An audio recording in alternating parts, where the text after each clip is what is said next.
U.S. Modernist Radio is part of DesignNetwork.org, exclusive architecture and design podcasts reaching creative listeners worldwide. Hi, this is Gary Wexler. I am the son of architect Donald Wexler. I enjoy Palm Springs every single day because of the contributions that my father and the other architects have made to this city. And you are listening to U.S. Modernist Radio.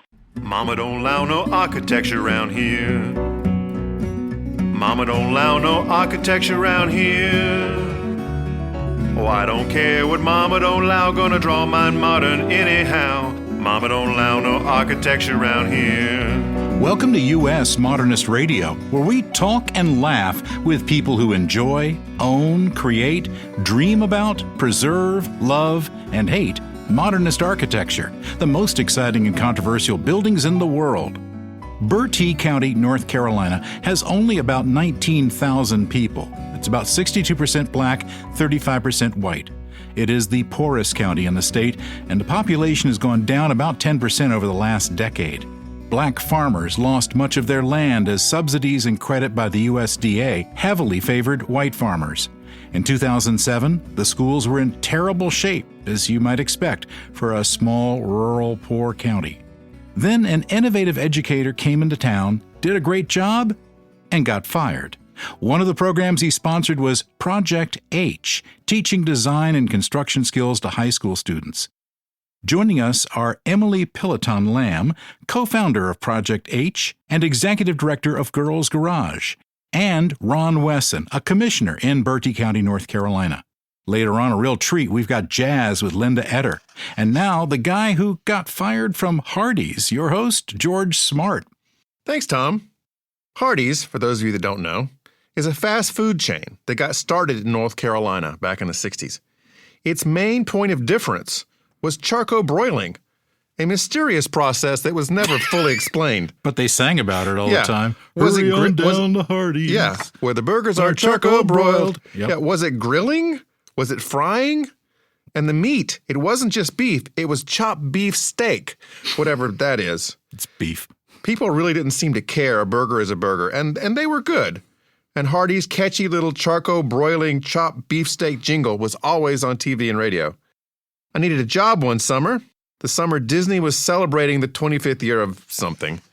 Hardee's was hiring, and they were promoting Disney's anniversary with all kinds of Mickey stuff. I was issued a super unattractive orange and brown polyester Hardee's uniform and a Mickey Mouse hat, a full set of ears, with a little elastic strap that secured it to my head. The manager, and I'm not making this up, was an old Navy guy named Dutch Fleet, who had Popeye arms and a crew cut. Dutch put me in the Mickey Mouse hat on the cashier line with maybe 4 minutes of training, 2 of those on how to adjust the hat. I was told not to touch any device that prepared food, just take orders and money and give people their food and try to be friendly. Wearing that Mickey Mouse hat was brutal. Customers made fun of me, of all of us, all day, every day. On the 3rd day, I took it off.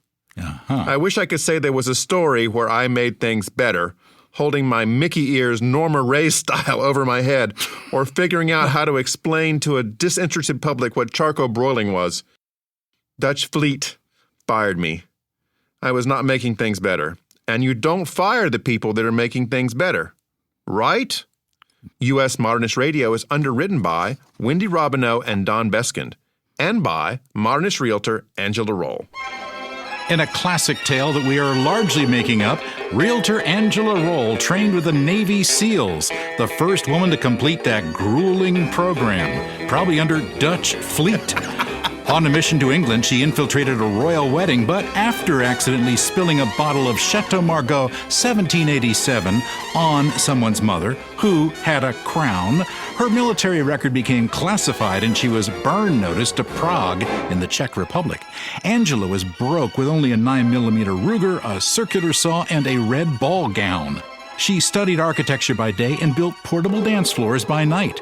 It was on one of her dance floors at the Finnish embassy that she waltzed into the arms of international man of mystery Eric of Helsinki, whom she later married. Now, she's a leading modernist real estate agent with architecture training, advising buyers and sellers of modernist houses on everything from appropriate renovation to getting your circular saw past customs. It's a secret wink. Angela Roll is your special agent. Reach her at angelaroll.com. That's ROEHL, or call her at 919-995-0550. Emily Piloton-Lam is a designer, builder, educator, and executive director of the nonprofit Girls Garage. Her first crush, MacGyver, Richard Dean Anderson version, sparked a love of problem-solving and tinkering. Trained in architecture at Berkeley and product design at the Art Institute of Chicago, she is a lecturer in the Berkeley College of Environmental Design and the author of 3 books, Design Revolution, Tell Them I Built This, and Girls Garage. She and former partner Matt Miller were the subjects of a documentary, If You Build It, about teaching design and construction to high school students in Bertie County, North Carolina. So joining us all the way from California, hello, Emily. Hi, good morning. Good morning. Bertie County, North Carolina County Commissioner Ron Wesson is serving his 3rd term. He grew up in Bertie County and studied at UNC Chapel Hill and later the Sloan School of Business at MIT. He's retired from the Dun & Bradstreet Corporation as Senior Vice President and Global Leader. Joining us from Bertie County, welcome, Ron. Hello, everyone. So there's one person that we would have loved to have here today, but he can't make it. Bertie County School Superintendent Chip Zollinger hired Emily and Matt to teach in Bertie County back in 2010. Zollinger was brought into the system in 2007 to improve the school system, and soon he led the district to unprecedented academic success. During the 2008-2009 school year, the county had 7 of 9 schools meet the adequate yearly progress standards. That may not sound like the greatest report card, but such accomplishments hadn't happened before. Zollinger worked to improve crumbling school buildings. He even arranged a miraculous deal to deliver high-speed internet and computers to the roughly 1,400 homes in the county, providing free access to every child in the county that didn't have it. In 2010, former Governor Beverly Perdue was just about to drive down to Bertie County from the Capitol in Raleigh for a major press conference to announce that the program called Connect Bertie was going to start, when her trip was suddenly called off. The school board canceled the program and, all HR semantics aside, fired Chip Zollinger. About that same time, Emily and Matt had started up their course called Project H. So, Ron, what happened with the school board and Project Bertie? Why would anyone be against providing free technology to low-income households? Well, unfortunately, not all folks are ready for, real change in the community. Bertie County is a very rural, small in number county. And unfortunately, we had a Board of Education at that time who was just not ready for someone like Chip Zollinger. Chip came in and took a sledgehammer to education as we know it here in this community. And he came in with a lot of new and what some people thought were radical ideas. But I think the change was just too great, just too strong for some in this community. Because that would have really established, the entire county is 20,000 people, and all those people would be connected. That's correct. And imagine what would have happened if we had done that, which was Connect Bertie, which was going to connect about 85% of our citizens to true high speed. We worked on that project with Chip for about 2 years. But imagine if we'd had that now, when so many of our kids have been disconnected out with COVID and having to, do education remotely. We had about only 50% of our kids in this county connected through the pandemic.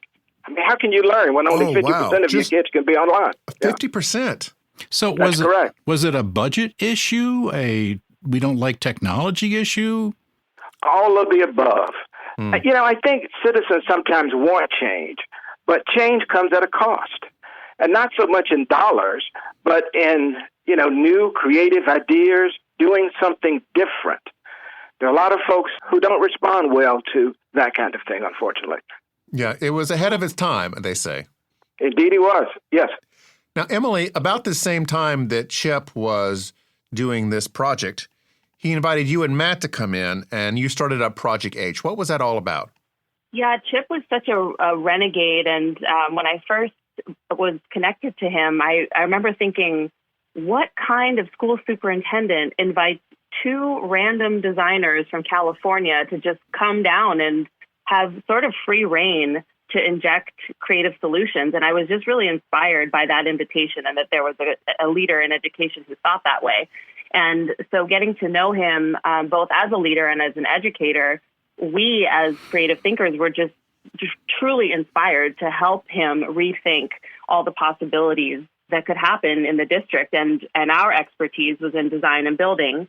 And so the idea for the program actually came out of our own inspiration, having worked in communities before and doing hands-on design build with young people and wanting to bring something to Bertie County schools that was hands-on, that was creative, that created new physical spaces in which students could engage, and would also engage the community in a conversation around like who gets to make our spaces and who gets to have authorship in the world. And that resulted in a year-long shop class curriculum that we ended up teaching at the high school.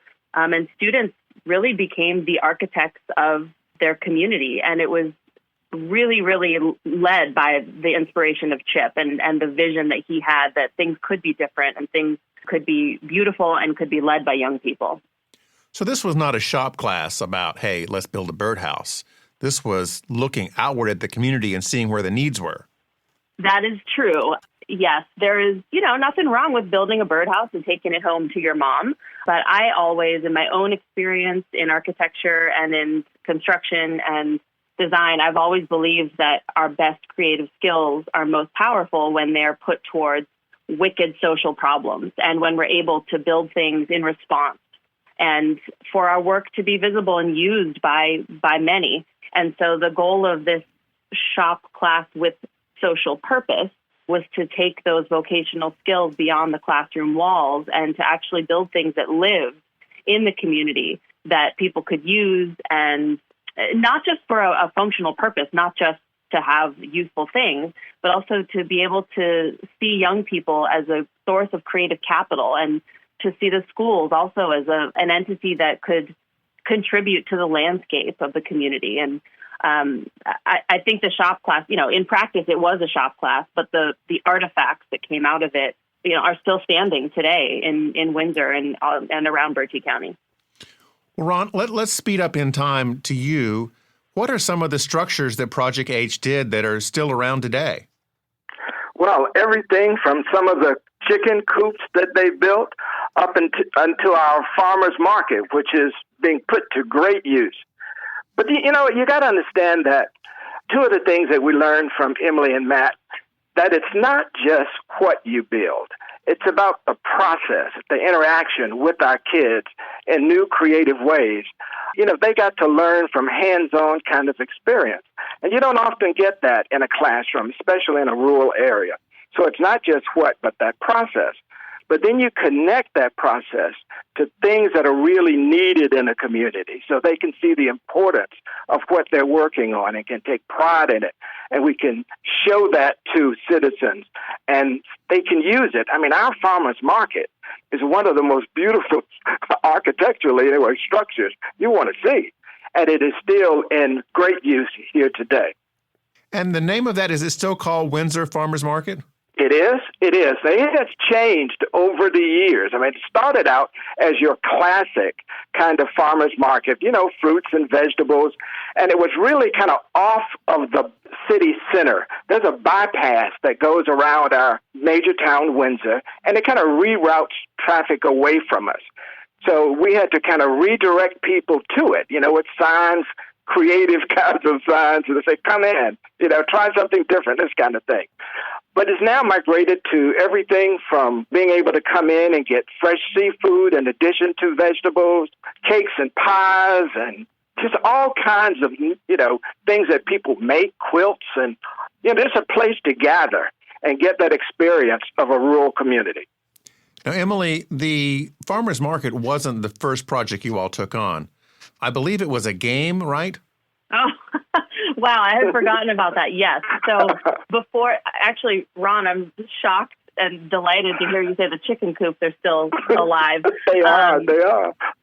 So, yeah, the very, very first project we built, which was literally like the first couple weeks in the fall of the first class of shop class, we built cornhole boards. And, the cornhole boards are not a socially transformative project, but it was a thing that in practice is very easy to build.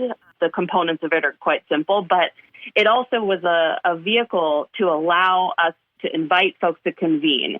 And everyone loved cornhole. And so this was also a way to say, hey, our students built these amazing cornhole boards. Come on out, let's play some games, and you can meet the students behind them. And I think this is also one of the beautiful things about, as Ron said, like doing things with your hands, making things that are real, is that people can touch and feel and see and use them. And that just creates a different kind of conversation when you're able to use something together. And it was so much fun. I mean, I think we even auctioned a few of them off. They were beautifully designed. The students did these really gorgeous graphics.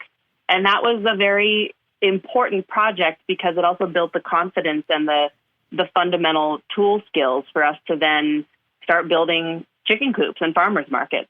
The documentary, If You Build It, where did that come along in this? Was that part of the process all along, or did camera people just show up one day? Oh, that was a very serendipitous happening. The summer before we began teaching the class, this is, say, July 2010, I had been connected to a guy named Neil Baer, who is a producer and a filmmaker. He's sort of best known for being the executive producer of Law & Order SVU. And just randomly was connected to him because he got a copy of my book and reached out and said, hey, what are you up to these days? And I said, oh, funny you ask, because I have relocated to Bertie County. And I told him about this idea that hadn't even begun yet. We hadn't taught a single class. And he was just really excited by the prospect of what we might do, and then connected us to two filmmakers, Patrick Creedon and Christine O'Malley, who are so talented. And I have to tell you, I am very, despite being in this full-length documentary, I'm pretty camera shy and did not love the idea of being the subjects of Hollywood-made film. It did not feel great. But I think that the two filmmakers, who Ron worked with a lot also, Patrick and Christine, did such an incredible job honoring our students' lives and stories and really telling the story as it was happening. None of us knew how this was going to turn out. And so they also took a leap of faith in us and in our capabilities. And I think having them there was actually really therapeutic in some ways. It allowed us to reflect on what we were doing, to be very hopeful about what we might continue to do. It was a true leap of faith on everyone's part to have camera crews around. But I think it was also great for the students to know that people wanted to hear their stories. They wanted to hear what we were building, the details of their lives. It was really a wonderful experience.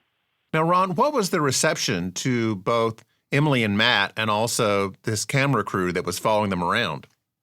At first, outstanding. I mean, they were young and could really identify with the kids that they were working with and made an instant kind of connection, not only to them, but to the community. And I think Emily said it right. Patrick and Christine just really built a process that connected the whole community to what was happening in the schools. And, it takes like a catalyst, something like that people can focus on, can identify with. So as we built the story, Emily's right, we had to have that kind of faith in how it would turn out. But it was evident early on that it just connected so many dots around the community, kids to their parents, because the parents could now know what was happening in the classes, to the business owners, to local government folks like myself who could get behind a project and make sure that it was supported. It was outstanding. Emily, how did things change with Project H once Chip Zollinger was fired?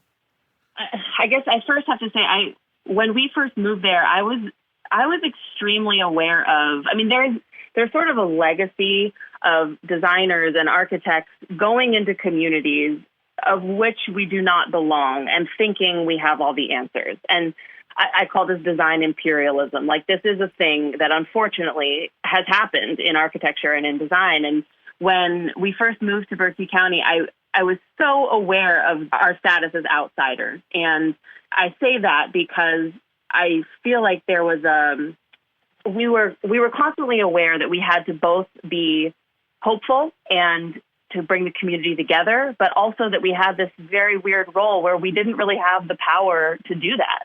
And so I think what changed when Chip was fired was that we no longer had this fierce advocate for the big dreams we had. We did have other, like, parents and the students themselves and people like Ron who were really on our side. But I think with that political shift within the school board and the schools, we just didn't have that person who was, walking through fire for us. And our work had not changed, but I think the conversation around it did. And with Chip's dismissal, a lot of the projects that he had birthed sort of were up for review also, and we were right at the top of that list. And I think a lot of it was political, but a lot of it does come from this long-standing legacy of, it's not right for designers and architects to go into communities and think they know everything. And I don't think that we did that, but I understand why it felt that way to some people. And so this is just an ongoing dialogue between myself and Matt, between myself and students, like, how do we fit in when we're not from here, but we do believe we have something to contribute. So you got to stay, but I understand that they cut your salaries? Yes. So we actually had been working with Pitt Community College, and our salaries were coming from the community college because we found a way to run this class where students were also concurrently enrolled in community college classes. And over 1 year, they earned 17 college credits being in our class. Wow. And so when Chip was dismissed, our contract was basically null and void. So no, we were not paid by the school district. We were paid a very small, lecturer's fee from the community college. And then as a nonprofit, we were doing a lot of grant writing and to pay for both our own rent, but also all the materials to build our project. So it was definitely a scrappy operation. But this is also, I have to say, anytime you're doing pro bono or community-based design and construction, this is also kind of how it goes. When the client is not putting up money to pay for projects, you just have to find a way, and there are different financial models. We were not being paid. We didn't know where our money was coming from for lumber, but, you make it happen. And we did some fundraisers with the community, with other supporters, and there was just no option that we were not going to get this done. I had made a promise to our students and to the community that we were going to build something beautiful, and quitting was not an option. And the end result of this, your big project, was the farmers market, right? It was. And the farmers market project for me also was the first large-scale design build project I had ever done with young people. So I say that because this was not just a new experience for our students, it was a new experience for me. And I still think back on that project and I'm like, how did we pull that off? But it really, I'm humbled and heartened knowing that we did pull that off. And the reason why is because our students and their families and people like Ron, there were people that rallied around us and, wanted to believe in something beautiful and hopeful. And we put our energy towards that. And the building is the physical embodiment of all of that energy. What is imbued in that building, to me, it feels like hope manifests. And I haven't been back to see it since I left. And I think about that building and all the time and what it represents. And so I'm really proud. I'm proud of it. I'm proud of our students. And I'm really proud of having lived there and being part of a community that made it happen. Ron, you need to send her a picture. Yeah. I do indeed. But I've got some good news, though, for Emily and for folks who are listening to this.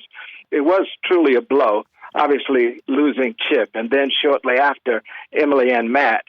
But even though this community was divided, having seen what could be done in a place like this, and the farmers market was just kind of the example of that, things have really grown since then. I mean, this community, when you did the intro and talked about Bertie County, 12 years ago, we were the poorest county in the state of North Carolina. But that's no longer true.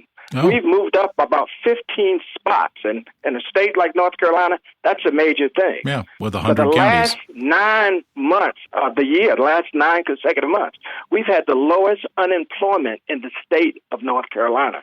Really? And it's because people have realized that when they connect with each other and connect all the pieces, local government, supporting the school system, finding money to make sure we retain the best teachers and attract great people. I mean, we learned something from losing Emily and Matt. We learned that we can't afford to do that. And it's changed our community in so many, many ways. I mean, we have grown. The farmers market is an excellent, still running strong. But there's so many other examples of what people can do when they come together in this community. Now, Ron, there was another movie called Raising Bertie in 2016. What was that about? Raising Bertie was a kind of story of a nonprofit located in the western part of our county called the Hive House. And, you know, it was an after-school program where they just kind of looked to inspire kids, and they did some things like trying to expose them to new things and creative things.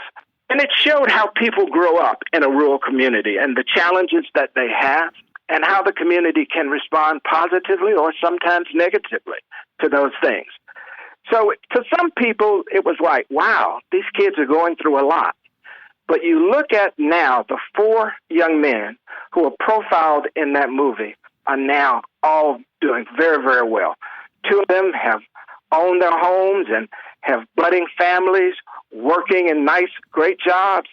One is an entrepreneur now, opened a barbershop, still working, doing some other kinds of things.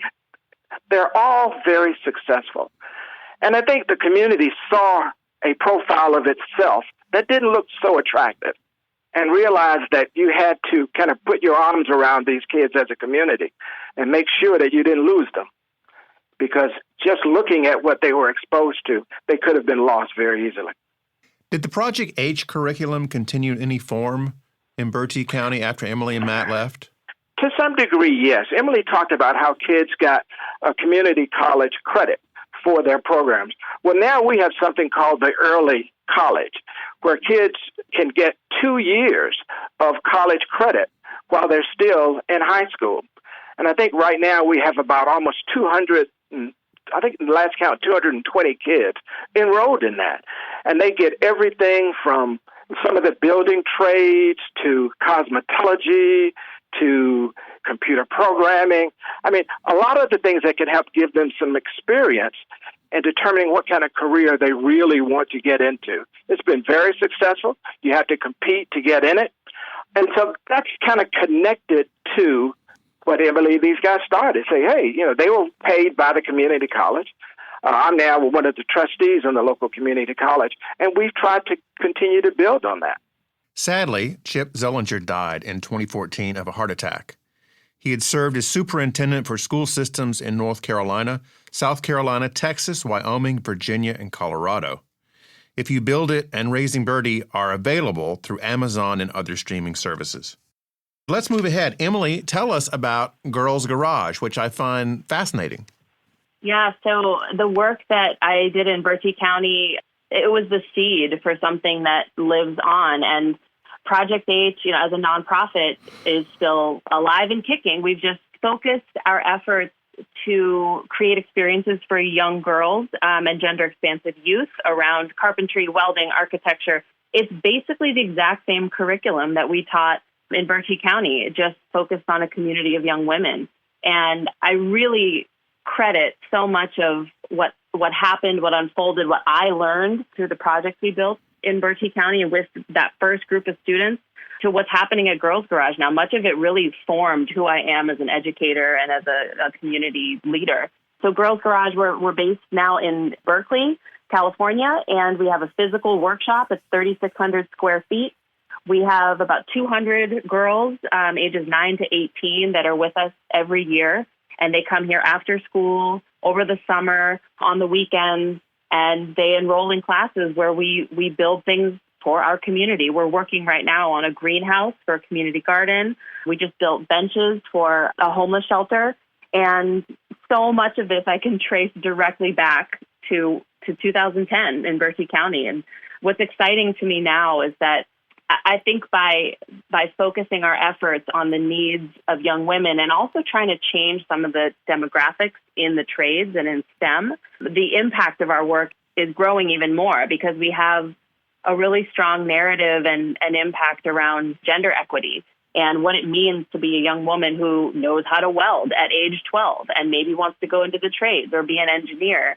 And so I think a lot of the lessons we learned from that very first project, just about the power of young people and how creative and how they're such innate change makers and truly want to build a better world. And so Girls Garage is sort of the next evolution of that work. Tell me about some of the projects Girls Garage has made as part of the classes. So this past summer, we built a 500 square foot chicken. It feels wrong to call it a chicken coop, chicken pavilion, chicken temple. Chicken spa. Yeah. This project it was a 500 square foot structure. We built it for a nonprofit that's an urban farm called Urban Tilth that's just up the road from us. And it's a chicken coop. It's a chicken run. It's a sort of open deck and porch space. And this is an organization that provides free fresh produce and food to the surrounding community. And so by building the chicken coop, we've also expanded their capacity to serve their community. And like the farmers market, to me, I think it's an architectural marvel. It's beautiful. And so we've done some architectural projects like that. We built a parklet around the corner from us for a restaurant. We've built sandboxes for the local preschools. We've built a lot of furniture for a women's shelter that's just up the street. And this summer, we're doing a library, murals, and a greenhouse for 2 organizations here in the East Bay. So we're always looking to what's happening in our community. In the Bay Area, homelessness has been a very dire and urgent problem. Yeah, it's been in the news a lot. And so we've been working with a number of organizations that serve homeless youth and homeless seniors and building physical things for their spaces. So we know that we can't solve all the problems, but I do feel like when girls come to Girls Garage, they are so excited to be able to learn skills, but more importantly, to put those skills to use in ways that are benefiting others. And they do like, building the birdhouse and taking it home to their mom, but they're most excited when they can see something in the world and say, I built that, and that thing I built matters to someone, and it makes the world just a little bit better. Ron, with the cost of laptops and the cost of internet service dropping dramatically over the last 12 years, has there been any discussion of reviving CHIP's project? Well, I can't say there's been much about that specific project. Yeah. But we are working to expand broadband capability here in the county, which is extremely important for education and for business development.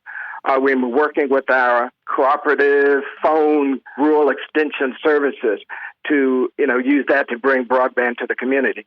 But, when you think about economic development, most people think about brick and mortar smokestacks. But in a low-wealth community like Bertie, we've learned that you got to take a look at your resources. And one of the things I'm very proud of is that one of the great natural resources for us has been our waterfront. The eastern part of this county sits on the Albemarle Sound, which is a beautiful waterway that leads out to the Atlantic. And, growing up in this community, there was never a public beach anywhere near Really? the Albemarle Sound. No, there were many private beach clubs, but kids like me who grew up in this community, there was no place to go and swim. I remember when I was a kid and I wanted to learn how to swim, my mother took me to a neighboring county because she heard that there was an opportunity for minority kids to swim. But when we got there, we were turned away. And I remember my mother drove 42 miles to a little town called Rocky Mount, same town that Hardy started. Yeah, by the way. Right. And she took me and my cousins every week for about over a month till we learned how to swim. And when I became a commissioner, and we had an opportunity to purchase 150 acres of waterfront property on the Albemarle Sound, we've turned it into something called Bertie Beach. And the code name for that is Tall Glass of Water, because that was our code name when we were negotiating the purchase of it. So people still refer to it as Tall Glass of Water. That's so great. cool. Yeah, it's not only a place for local folks to come and experience the waterfront, something that minority folks never had a lot of experience with, but also a reason for outside folks to come to Bertie County. We're a beautiful place, but we have to use what we have in order to be able to make it a resource to us. Ron, Emily, this has been great. Thank you so much for joining us. My pleasure. Thank you. Delighted. It was some fun. Thanks.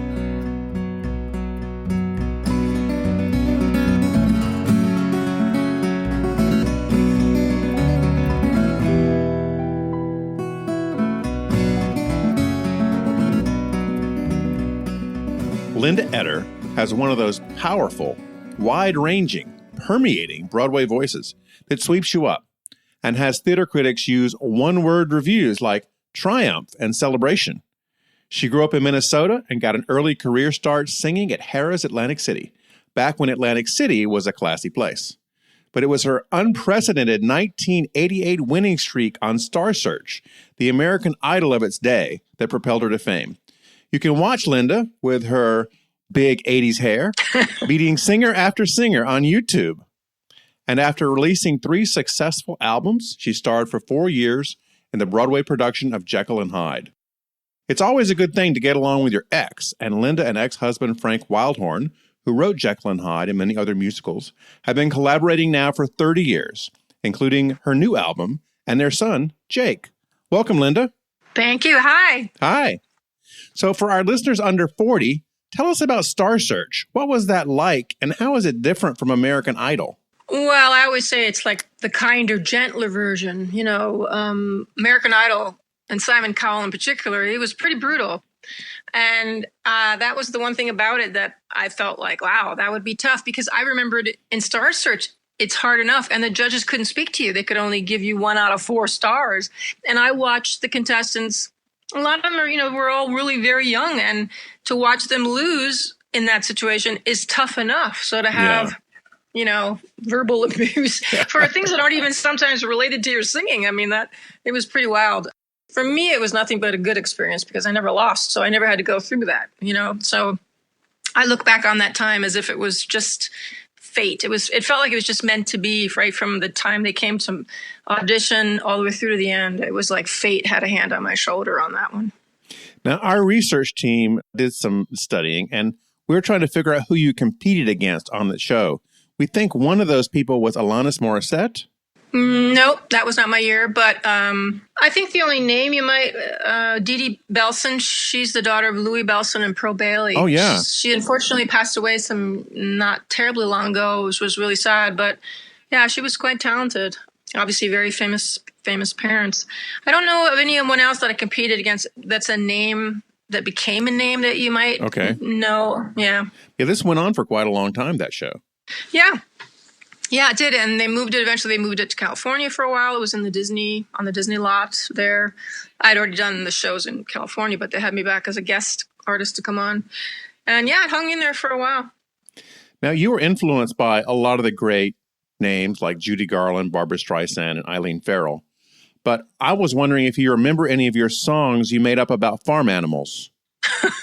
No, I don't remember any about animals, but I do remember one particular song. My brother, he's 2 years younger, and he had a beautiful soprano voice, and we used to sing all the time together as kids.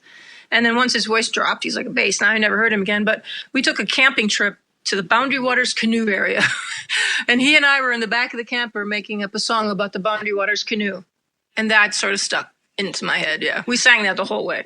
Oh, cool. Cool. Do you remember any of it? No, not really. Okay. I'm too old now to remember that far back. Lord knows, as I've shown, my memory is not that great. This next song so impressed Rosie O'Donnell back when she had one of America's top talk shows and Donald Trump wasn't trolling her. She invited Linda on the show right away and dropped her opening monologue to make room for this song, written by Frank Wildhorn for Jekyll and Hyde. Here's Linda with Vienna.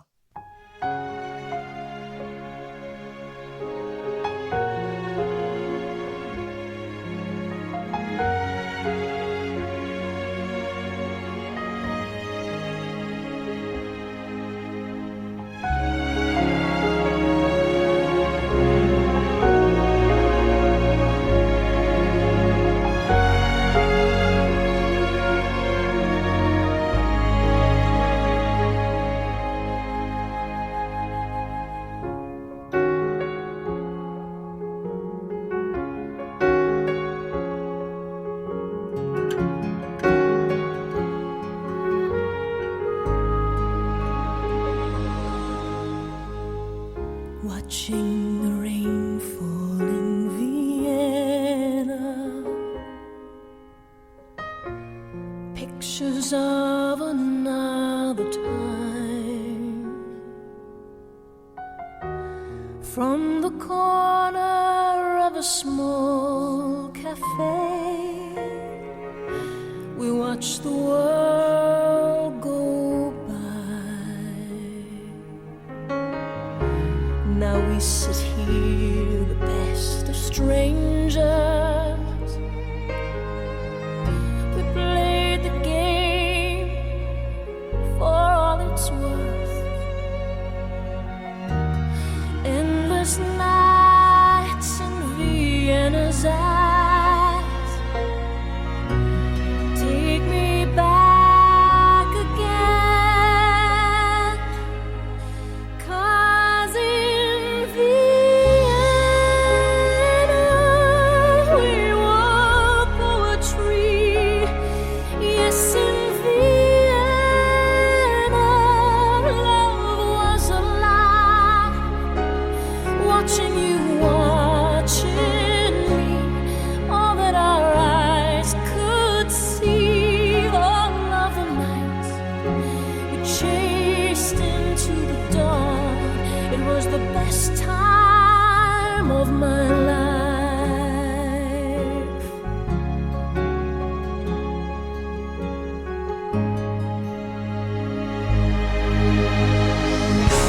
We can't surrender to feeling. That dance belongs to yesterday. Yet I still hear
Wow.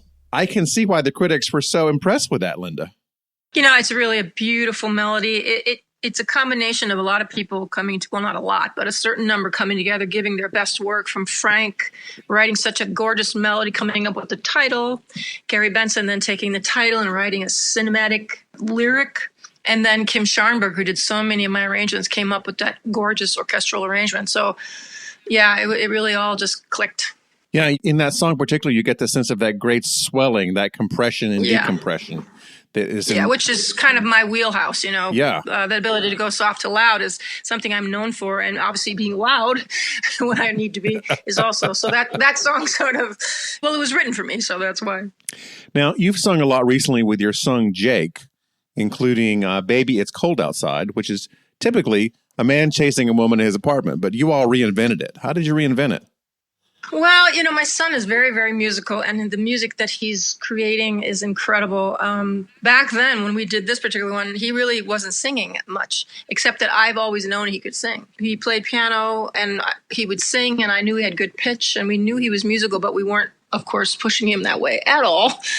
But I thought, well, I let my fans pick half the album, and that was one of the songs they chose. And I personally have never liked the song. I'm just one of those people. Yeah. I don't know why. I guess because I always liked the other part better, the guy sang. I didn't like the girl's melody, the whole attitude of the girl as much. So I never really liked it. So I came up with this idea of, I just changed enough of the lyrics to make it about he and I convinced him to do it. At that time, he was 14, and he didn't really want to do it. I had to twist his arm. Do 14-year-olds do anything that you tell them to do? I mean, really? Well, he did it, and his voice was just beginning. He's 21 now and writing with top people in business and recording his own music. He's an amazing writer. He kind of got the best of both Frank and I, because he can write and sing and produce all his own stuff, plays the instruments, picked up the guitar, and now plays it. It's kind of freaky. It still blows our minds, but that was the beginning. Baby, It's Cold Outside. And I'm going to embarrass him for the rest of his life with that one. Okay. Well, we will too. We'll help. Yeah. How has it been for you during the pandemic? I'm ashamed to say that I've loved it, because I just have always been a homebody to begin with. That's partly the reason, like a lot of people will say, why aren't you more known? But honestly, I don't think I want it to be. And we kind of create our world the way we need it and want it to be inside. Sure. And I don't like flying. I've always been scared of flying, and was a stupid career to go into if you're afraid of flying. Obviously, I've done it, but it made me not push, and it made me not go to Europe, all the time, which was what I should have been doing as well, and just opening all these markets. And I've never been that kind of performer that it's all about the career, always pushing. Yeah, give me anything, any press, any promo you want me to do. I've never been that way. I've always had too many other interests. And I guess because when I left Jekyll and Hyde, I had a certain amount of attention for that role. And when I left the show, the final show, the whole entire 46th Street was packed with fans. Wow. Unlike the normal stage door, it was the entire street, and we needed to go. I couldn't have signed autographs for the whole street, so we had set it up that we actually had a flight to take down to Houston to do. I was going to do the workshop production of Civil War. I just wanted to do the workshop down there, so we had to get to the car. So I had people around me helping, get me to the car through these people, and I had that moment where I thought, oh my, this is, if you reach that certain level of fame, this is what you deal with a lot in your life. And I knew in that moment that I couldn't live that way. So I think I've just sort of made my career what I wanted and needed it. So I love to be home. I'm a horse girl. I'm a farm girl. I love to build. I have a power tool. I'm never bored. There's never enough time in a day. I run literally from one thing to the next, and there's never going to be enough time. People always say, what do you want? What do you want? What's the one thing you would want? I would say more time, because I have so many interests. Well, I would love to see you singing in a power tool commercial. That would be awesome. Awesome. They just booked me on my version of Don't Rain on My Parade. They're using in a new Samsung commercial, so you might see that. Okay. So yeah, I've liked lockdown because it's been my excuse not to get on airplanes and to be home and do everything I love to do every single day. And just one more thing on that is that I have no stress. And I realized that my entire life, since I started working and flying, I always have that little bit of stress in me. And it hasn't been there for, a year, because I never had to worry that a flight was coming up. Yeah, sure. Well, I'm glad you found some peace in the pandemic, because not everybody can say that. Yeah. And that, I say I feel guilty about it because so many are not lucky. You know, if you're living in a one-bedroom apartment in Manhattan, you know, with one window, I mean, it's tough, very tough, and you can't get outside. So I was always very conscious and aware of that, which is why I always feel a bit guilty. But I feel lonely about missing I love to hug people and I love to get together with people, and I miss that really. And I miss my folks, and I can't wait. Oh, yeah. So, yeah. You released a new album, Retro Volume 2, Mm-hmm. and this song is The First Time I Saw Paris, written by Frank Wildhorn. The first time I saw Paris, I was standing in the moonlight. The sky was streaked with stars and it was summertime. And there were swallows on the rooftops above, singing songs of love, and forever seemed a million miles away. And yet,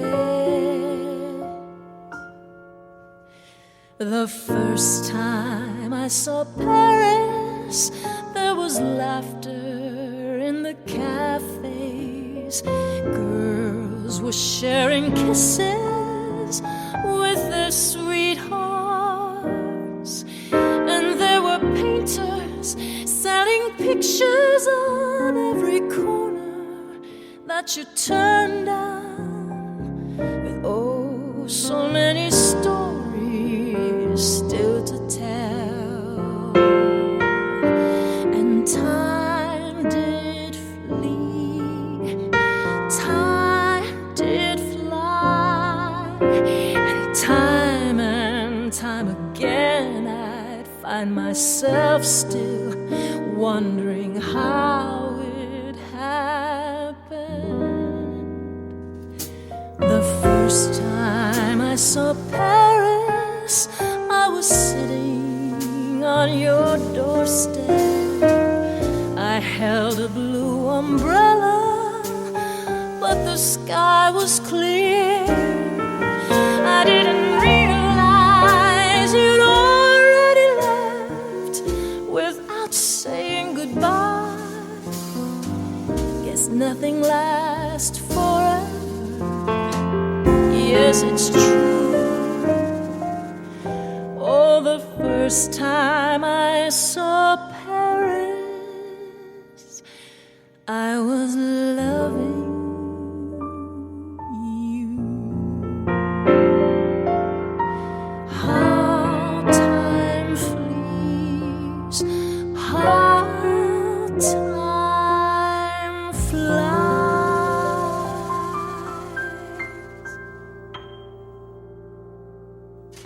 Linda, that's beautiful. Where can people find out more about you and your music? Well, I've made 19 records, 19 CDs, because my first was a cassette, and I count that as well. That's how far back I That go. counts. Yeah. Was Thomas Edison your first producer? Yeah. I've been producing on my own label now, my last 5 CDs. Okay. I decided others were going that route, you know, when the whole record business just turned in on itself and became this whole different animal. I kept getting record deals, but it wasn't for very much. And I would say, why are you even signing me? I'm not like a big radio artist. Why are you even signing me? But, you know, my manager say, hey, they wanted, and I said, okay, we do another record. And then and then I think, okay, this will be the year I won't get the deal. And then get another contract. And that kept going. But others were already starting their own and doing their own. I really wanted to do it. I was afraid to take the plunge. But then I finally just said, no, I'm going to do it. And so I decided the first would be a Christmas CD, which is always a safer route to go. Oh, yeah. But it was still frightening because it costs a lot of money to make a record. And when just the night before when I was going to put it up for sale, I was like, oh, what if nobody buys it? You know, I spent all this money on this record, but it was really successful. And so now it's been 5 and it's fun. And it also brought back the fun of making records because I found out sort of later in life that I'm a control freak. Okay. I mean, I'm one of these in the sense that I'm very opinionated about everything. And there isn't something I don't look at that I think, well, I would change this, this little thing. Even if it's something great, oh, maybe I'll just change that a little bit. So I'm artistic and I'm opinionated and I like to be in charge of what I'm doing. And it took me years between passive aggressive people and aggressive people kind of trying to control my career and tell me what to do. It took me years to get the power back, and having it now where I have total control. I do the album covers. I do, everything is under my thing and I love it. It made it fun again, actually. Yeah. And you're happily down at the farm driving your tractor. I am. And the thing I'm doing in old-fashioned way is I'm not making my stuff available for download yet. And everyone's saying, why aren't you doing download? Why aren't you? But I am doing it this old-fashioned way again because it's control. I mean, if you do a download, even with record companies, and I don't mean to badmouth, I've had great record companies, but you never know what's going on. And everything can become a record expense, an album expense. So unless you're going to audit them, you never know what's going on, and all these downloading sites and all that. It's that lack of control. And I've been burned a few times in the past too with that kind of stuff. So someday I probably will make it all available for download, but by then I'll figure out where I can control it a little bit more. But this old-fashioned way, it works for me. It really does. No, I don't do as big in numbers, but I like the way it's going on. And people will say, well, I don't have anything to download. Well, you buy a little disk drive and you plug it right in. And that's not a good excuse. So I'm going to do this for a while, and then I will eventually make the whole catalog available for download. Maybe when nobody wants to see me perform live anymore, I'll do that. I don't know. We'll see. That's going to be quite a while, I think. Well, we'll see. Linda, thank you so much for joining us. It's such a pleasure. You're welcome. Thank you for asking me. I'm glad we did it.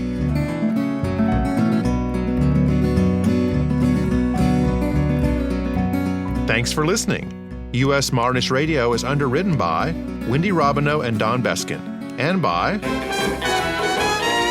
Modernist realtor Angela Roll.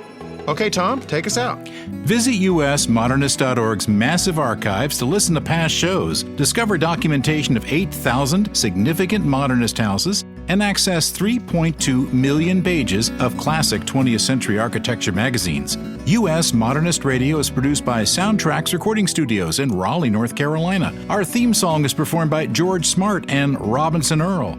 Rogue archivist Carrie Cesarino researches guests while her husband Adam diagnoses a weird hum coming from those solar panels on the roof. U.S. Modernist installed.